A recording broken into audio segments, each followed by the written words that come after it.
Quel âge avez-vous? 24 ans. Depuis combien de temps faites-vous ce métier? Ça va faire 9 ans et demi environ. 9 ans et demi. À peu près, oui. Vous travaillez au fond? Oui, toujours. Pourquoi avez-vous choisi ce métier? Parce que c'est un métier qui me plaît. Je suis le fils du mineur. Mon frère a travaillé à la mine. Il faut continuer. Oui, monsieur Fourgeon, quels sont les avantages d'un mineur?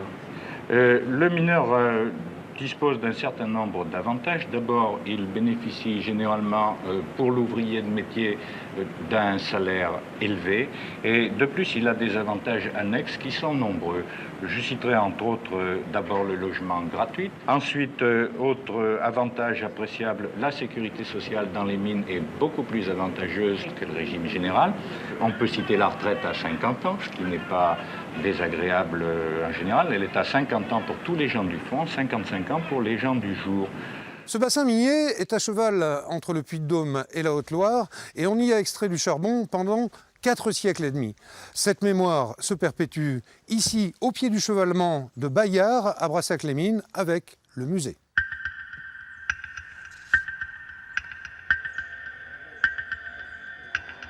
La visite du musée de la mine sera faite par Michel Marion, qui connaît bien les lieux, puisqu'il y a extrait du charbon dès sa jeunesse.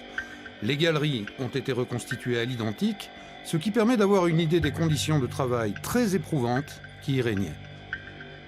On peut avoir jusqu'à 40 degrés dans les chantiers de battage de charbon. Il fait très très chaud, on travaille nu.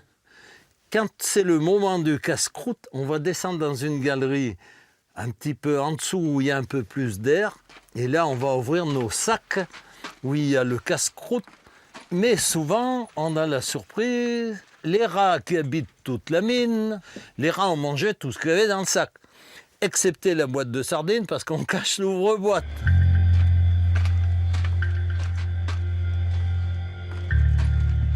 Sur 10 tonnes de charbon arraché, la moyenne, le bénéfice, c'est 2,5 tonnes. Vous voyez, c'est pas énorme. Hein. Alors on comprend pourquoi toutes les mines petit à petit ont fermé.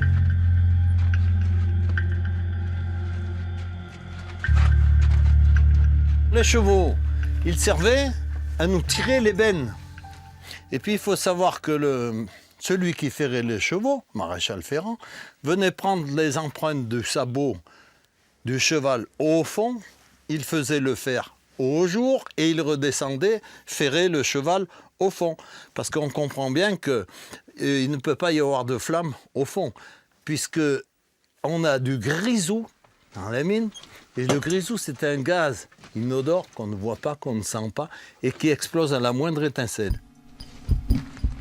Et à propos de grisou, il y a eu un grave accident tout près de Brassac, à Frugères-les-Mines. C'était le 20 mai 1952. Il reste aujourd'hui un seul rescapé de la catastrophe. Il s'appelle André Blanquet. On le surnomme Trottinette. Il est âgé de 92 ans et se souvient parfaitement de ce jour-là. Et le chef de poste, là, Borel m'a demandé l'heure. Il était midi pile. Oui. Il a vu arriver une masse, alors c'est là qu'il nous a crié « Sauf qu'il peut, les gars, sauvez-vous, sauvez-vous !» Je savais que le puits était tout droit, la galerie était toute droite. Je dis « Il faut foncer, pas que le gaz te rattrape. » Juste comme j'arrivais à la sortie de ça, une deuxième déflagration, alors beaucoup plus forte et tout. Là. Je me suis retourné, j'ai vu qu'il ne suivait pas derrière. J'ai foncé tout droit, c'était tout droit. J'ai foncé parce que le gaz était déjà là, je commençais à le brasser, là, je sentais greler. Il y a eu combien de victimes ? 12. Ils sont là.